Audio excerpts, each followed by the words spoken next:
जय सद्गुरू. सर्वांना माझा नमस्कार. स्वातंत्र्य दिनाच्या व श्रीकृष्ण जन्माष्टमीच्या सर्वांना हार्दिक शुभेच्छा. आजच्या पवित्र उपवासाच्या दिवशी मी श्रीकृष्णाला अर्पण करायला साधं पण शुद्ध असं फराळाचं नैवेद्य ताट तयार केलं आहे. यात आहे वरईचा भात, शेंगदाण्याची आमटी, उपवासाचा बटाटा, वेफर्स, राजगिऱ्याचा लाडू, वरईची ही खीर आहे. याचा व्हिडिओ मी अपलोड केलेला आहे. अजून श्रीकृष्णाला जास्त आवडतं म्हणजे माखन आणि मिश्री.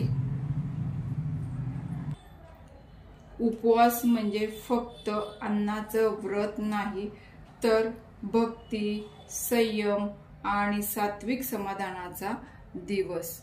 व्हिडिओ आवडल्यास व्हिडिओला लाईक करा, शेअर करा आणि सबस्क्राईब करायला विसरू नका.